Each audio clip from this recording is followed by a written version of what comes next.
Hello and welcome back to habit number 9। और आज हम बात करने जा रहे हैं कैसे ग्रेटिट्यूड को हमारी हैबिट बना लें, किस तरह से हम रोजाना एक ग्रेटिट्यूड वाली फीलिंग में रहें। और जब हम उस फीलिंग में रहेंगे तो जो पॉजिटिव एनवायरनमेंट हमारे इर्द गिर्द क्रिएट होने वाला है, उस एनवायरनमेंट से क्या आउटकम मिलेगा, कैसे इस हैबिट को हमारे लाइफ का पार्ट बनाना है और कैसे छोटी छोटी एक्टिविटी से हम आगे बढ़ सकते हैं, इसके बारे में बात करेंगे। नमस्ते और स्वागत है आपका manage time with Akhil podcast में। यहाँ आप अखिल यानी मेरे साथ एक सफर पर जाने वाले हैं जिससे अपने टाइम को और बेहतरीन तरीके से मैनेज कर पाएंगे। तो तैयार हो जाइए, हर बुधवार और शनिवार को एक नया कदम बढ़ाते हुए अपने सफलता की तरफ आगे बढ़ेंगे। चलिए शो की शुरुआत करें। हेलो दोस्तों, मैं आपका टाइम मैनेजमेंट लाइफ कोच अखिल बाहेती और ये हमारी 9th हैबिट है। इसके पहले हमने 8 हैबिट डेवलप कर ली है। आप सभी को कांग्रेचुलेशंस की आप 9th हैबिट की तरफ आगे बढ़ रहे हैं। और ये एक ऐसी हैबिट है जो एक बार अगर आपको लग गई तो आपको देखने का नजरिया आपका खुद का तो चेंज होगा ही होगा। जितने भी लोग आपके आसपास हैं वो एक अलग एंगल से, अलग रिस्पेक्ट से आपको देखेंगे। यही खास काबिलियत है प्रैक्टिसिंग ग्रेटिट्यूड इस हैबिट की।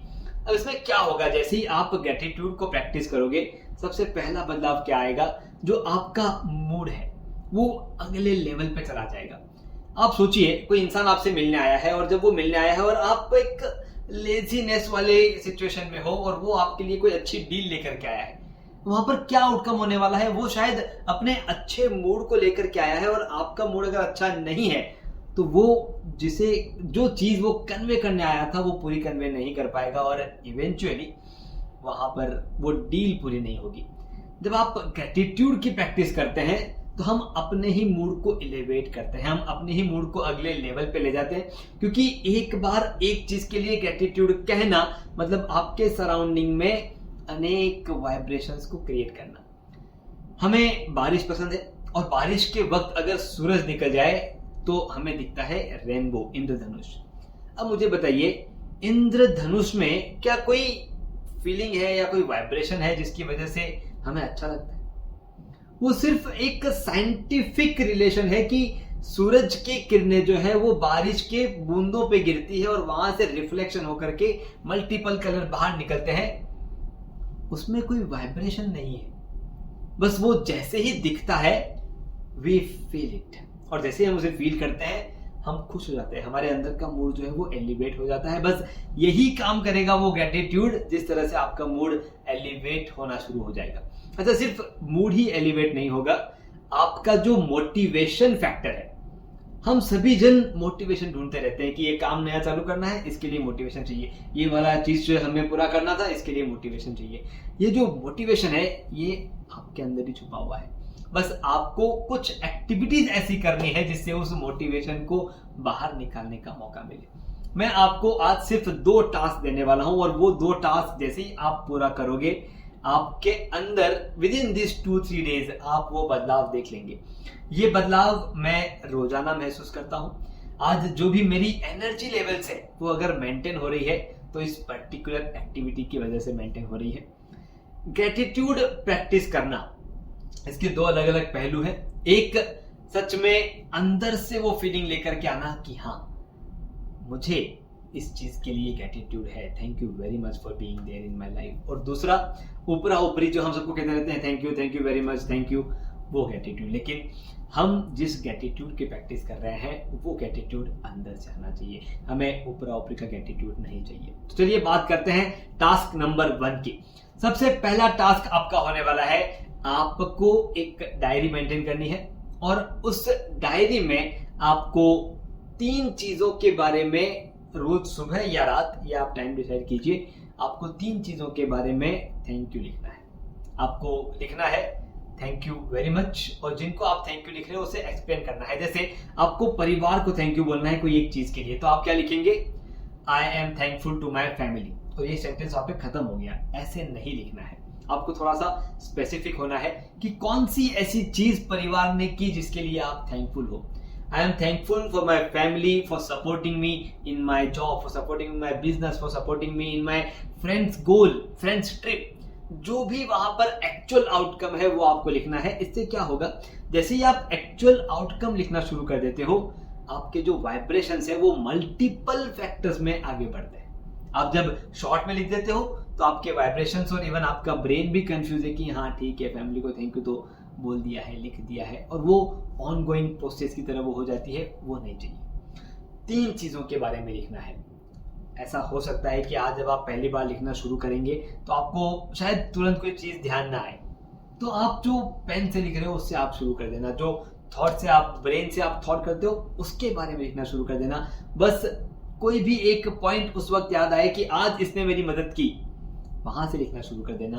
आपको वो ग्रेटिट्यूड जो है वो लिखना है, सोचना नहीं, लिखना है। तो लिखते वक्त आपको स्पेसिफिक होना है, और जैसे ही आप स्पेसिफिक हो जाओ थोड़ा सा एक पॉज लेके आना है, और उस पॉज में आप कनेक्ट हो जाइए उस चीज के साथ, भले ही वो पेन हो, भले ही वो चीज हो। आपको एक इमोशनल कनेक्ट वहां पर एस्टेब्लिश करना है कि yes I am really grateful to this pen, और वो अंदर से फीलिंग आनी चाहिए कि हाँ मैं ग्रेटफुल हूँ। और जब वो अंदर से फीलिंग आ जाएगी तब डेफिनेटली आपका वो टास्क नंबर 1 कंप्लीट होगा। 3 चीजों में लिखना है, एक नहीं, 3 things you have to write, और उन 3 चीजों को लिख करके आप आगे बढ़ेंगे। तो टास्क नंबर 1 बहुत सिंपल था। अब आगे बढ़ते हैं टास्क नंबर 2 की तरफ। टास्क नंबर 2 आपका यह है कि जब भी आप दिन भर में जब भी कोई चीज का आप इस्तेमाल करो, या जब भी आप किसी से बात करो, उन चीजों के इस्तेमाल के पहले या उस बातचीत के पहले आपको एक धन्यवाद आपके भगवान को दे देना है। अब इमेजिन करते हैं कि ये कैसे इम्प्लीमेंट होगा। एग्जाम्पल है कि आपको कोई फोन आ रहा है, आपको जब सामने से फोन आ रहा है तो आपको मालूम है कि ये इंसान क्यों फोन कर रहा होगा, या तो उसे काम है, या उसे हमसे कुछ चाहिए, या कुछ शेयर करना है। आपको वो रीजन या तो समझ में आ जाता है कि 80% टाइम आपको मालूम रहता है कि ये इंसान क्यों फोन कर रहा है, 20% टाइम हमें पता नहीं रहता है। तो जो 80% वाला टाइम है वहां पे ऑलरेडी हम थॉट्स निकालना शुरू कर देते हैं कि ये इसी कारण से फोन कर रहा है, मुझे अभी उठाना चाहिए, नहीं उठाना चाहिए, उठाऊंगा तो ये जवाब देना है, वो जवाब देना है, और इन सभी में आप खोए हुए रहते हो। मैं चाहता हूं कि उन सभी में खो जाने के बजाय आप सिर्फ एक छोटी सी ग्रेटिट्यूड एक्टिविटी आप लेकर के आइए। आपको धन्यवाद कहना है, क्योंकि फोन बज रहा है, आप कोई काम कर रहे थे, फोन बज रहा है, मतलब वहां पे डिस्ट्रैक्शन आ चुका है। आप धन्यवाद दीजिए, भगवान को धन्यवाद कहिए कि इस कॉलर ने मुझे कॉल किया है, इसलिए आपको धन्यवाद। और फिर वो फोन उठाइए। एक छोटा सा बदलाव, आप उस कॉलर के साथ इमोशनली कनेक्ट हो जाते हैं। अब सामने वाले इंसान को गुस्सा आया हो या उसे प्यार से बात करनी हो, वो सब कुछ जो है वो न्यूट्रलाइज हो जाएगा, और शॉर्ट टाइम पीरियड में वो बात खत्म होकर के आप फोन रख देंगे। आप इसे ट्राई कीजिएगा। मैंने और मेरे क्लाइंट्स ने इसे ट्राई किया है, उन्होंने इसका रिजल्ट देखा है। बहुत बार जो सामने वाला इंसान गुस्से में रहता है, हम वो गुस्सा सहन नहीं कर पाते, हम कभी 2 बातें गलत बोल देते हैं, और उससे वो रिलेशन हमारा खराब हो जाता है।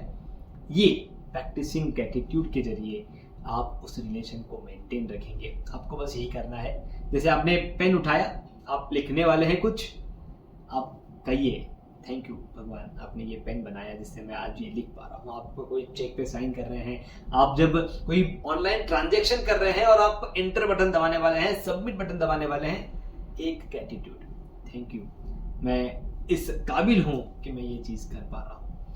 दोस्तों, प्रैक्टिसिंग ग्रेटिट्यूड के 2 सिंपल टास्क मैंने आपको दिए हैं। अगले सेक्शन में हम बात करेंगे कि कैसे इसे एक लाइफ लॉन्ग लर्निंग में हैबिट करें, लेकिन उसके पहले ये 2 सिंपल टास्क आप कीजिए, ताकि अगले सेक्शन में मैं आपको बता दूंगा कि और कौन सा एक बदलाव लाना है जिससे आपको बार बार सोचना नहीं पड़ेगा। ये अपने आप की आपकी इनहेरेंट हैबिट हो जाएगी। और क्या आप आपकी उस लाइफ को इमेजिन कर पा रहे हो जहां पर ये आपकी एक इनहेरेंट हैबिट हो चुकी है, जहां पर आप अपने आप हर चीज के लिए धन्यवाद कह रहे हो। एक बार उस लाइफ को फील करके देखिए, कितनी पॉजिटिविटी आपके सराउंडिंग में चल रही है। जो भी आपसे मिलने आ रहा है वो एक रिस्पेक्ट के साथ बात कर रहे हैं, क्योंकि वो जो ग्रेटिट्यूड वाली फीलिंग है वो ट्रैवल होती है, वो लोगों तक पहुंचती है, और जैसे ही वो वहां पर पहुंचेगी आप वो बदलाव देखना शुरू करें। मैं आप सभी को ग्रेटिट्यूड देना चाहता हूं कि आप सभी ने इतने शिद्दत से इन सभी 8-9 हैबिट्स को आपने सुना है और उसे इम्प्लीमेंट कर रहे हो, मैं मान सकता हूँ कि कोई हैबिट शायद पुरानी अब आपकी कंटिन्यू नहीं रही हो, लेकिन अगर आपके कैलेंडर में कहीं पर भी वो 15 से 20 मिनट का स्लॉट आ रहा है जहाँ पर उस हैबिट को वापस रीइग्नाइट करने का मौका है, तो ज़रूर करें, क्योंकि ये 10 हैबिट हमारी लाइफ को बदल देगी और हमें एक अगले लेवल पे ले जाएगी।